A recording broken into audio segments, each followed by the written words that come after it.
Bismillahirrahmanirrahim. Assalamualaikum warahmatullahi wabarakatuh. Perkenalkan, saya Lesta Noveli Mayu, jurusan Pendidikan Islam Anak Usia Dini, Fakultas Tarbiyah dan Keguruan UIN Suskaryau, semester 6. Baiklah, di sini saya akan menganalisis suatu lembaga yang ada di sekitar rumah saya atau yang berada di sekitar desa tempat saya tinggal, yaitu lembaga pendidikan anak usia dini atau yang biasa kita sebut dengan PAUD yang ada di sekitar Kecamatan Batang Peranap ini. Seperti yang saya lihat pada pandemi COVID-19 ini, sekolah-sekolah atau lembaga-lembaga pendidikan itu diliburkan karena adanya wabah penyakit virus anak usia dini atau yang biasa disebut PAUD. Jenjangnya seperti yang kita ketahui, baik itu RA, TK, PAUD, KB atau kelompok bermain dan lain-lain. Baiklah, di sini saya akan menganalisis suatu manajemen lembaga pendidikan anak usia dini yang berada di Kecamatan Batang Peranap, Desa Seluna, Kabupaten Indragiri Hulu, Provinsi Riau.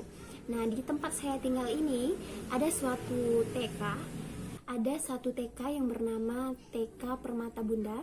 Di sini TK ini sama dengan TK-TK yang lainnya atau lembaga pendidikan lainnya pada umumnya. Karena pada masa COVID-19 ini lembaga-lembaga sekolah khususnya itu diliburkan. Jadi karena adanya virus corona atau pandemi COVID-19 ini, maka anak-anak atau adik-adik PAUD, maka anak-anak usia dini atau lembaga sekolah lainnya, baik itu SD, SMP, SMA, sampai jenjang kuliah pun juga diliburkan dahulu, tetapi di sini mereka juga tetap belajar. Nah, di desa saya ini manajemen pendidikan PAUD-nya sama dengan yang lainnya, hanya saja mungkin karena yang belajar adalah anak usia dini, mereka hanya diberikan tugas untuk menghafal doa-doa. Sebelum saya menganalisis manajemen lembaga pendidikan anak usia dini yang ada di desa saya, alangkah baiknya sama-sama kita ketahui apa itu manajemen. Nah, oke. Manajemen PAUD adalah suatu upaya untuk mengelola, mengatur, atau mengarahkan proses interaksi edukatif antara peserta didik, guru, lingkungan secara teratur, terencana, dan tersistem untuk mencapai tujuan pendidikan anak usia dini. Namun sayang, pada masa pandemi COVID-19 ini, lembaga-lembaga atau lembaga pendidikan anak usia dini maupun lembaga-lembaga pendidikan lainnya itu diistirahat terlebih dahulu, sehingga proses belajar anak-anak di rumah atau daring dalam jaringan. Nah, walaupun begitu, semoga manajemen yang ada di setiap sekolah atau lembaga terlaksana dengan baik walaupun itu daring. Ketika kebijakan belajar di rumah dengan meliburkan sekolah diadakan di beberapa daerah sebagai upaya mencegah penularan COVID-19, maka di tempat saya juga begitu. Di tempat saya, pendidikan anak usia dininya juga diliburkan guna untuk mencegah penularan COVID-19, sehingga anak-anak yang ada di sekitar desa Seluna ini belajar daring dalam jaringan. Namun dalam jaringan ini tidak sama seperti mahasiswa atau anak SMA lainnya. Anak-anak pada masa COVID-19 ini, anak-anak juga tetap belajar, cuman anak-anak kita didampingi oleh orang tuanya untuk melengkapi RPPH yang diberikan guru.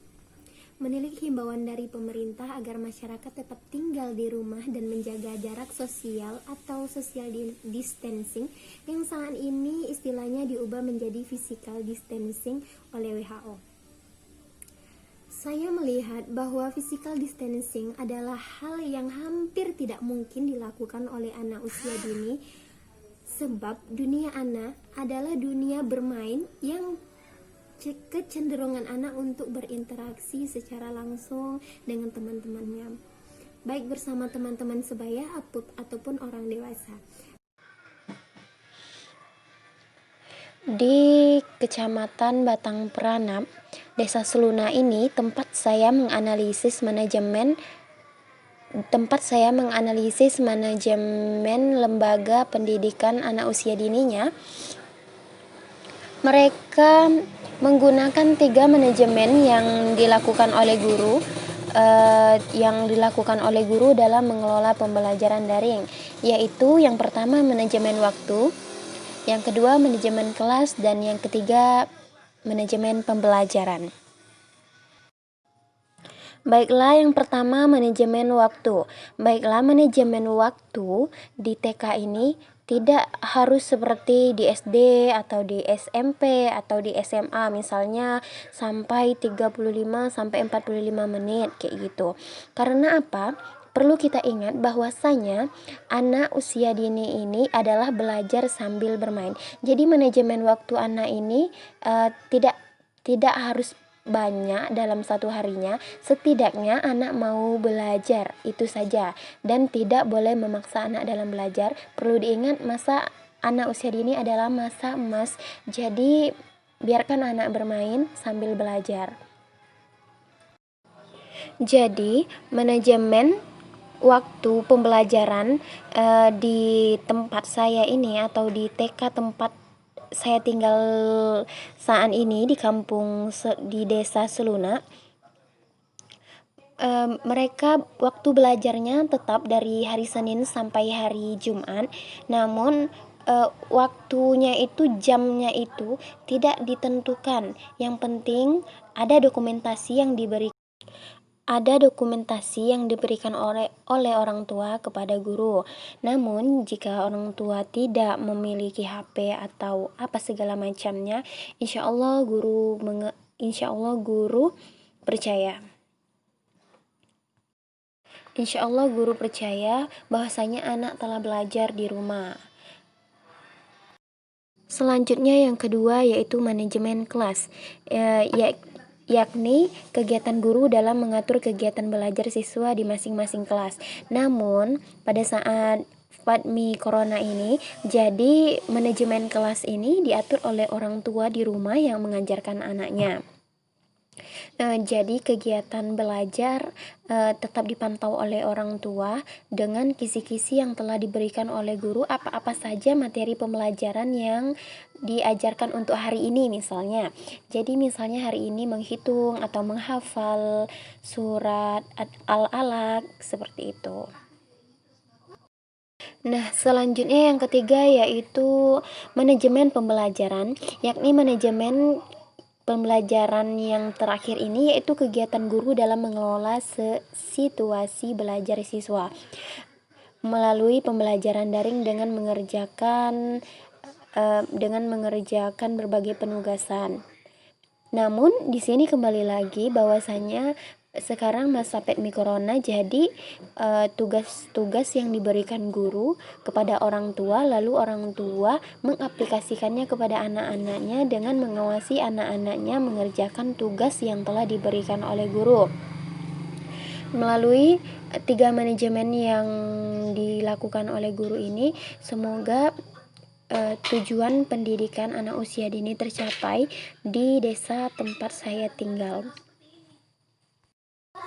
Jadi untuk mengetahui kemampuan anak atau perkembangan kemampuan anak, guru melakukan evaluasi. Evaluasi yang dilakukan di sini bisa saja seperti orang tua mengantarkan anaknya ganti-gantian setiap harinya ke rumah wali kelas, sehingga wali kelas sendiri bisa ngetes anak-anak didiknya dengan hafalan ayatnya, menghitung, dan lain sebagainya yang sesuai dengan pembelajaran anak usia dini dan sesuai tema pada saat itu. Baiklah, hanya ini yang dapat saya paparkan atau saya presentasikan mengenai manajemen lembaga pendidikan anak usia dini yang ada di tempat saya tinggal. Kiranya hanya ini yang dapat saya sampaikan. Apabila ada kata-kata saya yang salah, saya mohon maaf. Akhirul kalam, wabillahi taufiq wal hidayah. Assalamualaikum warahmatullahi wabarakatuh.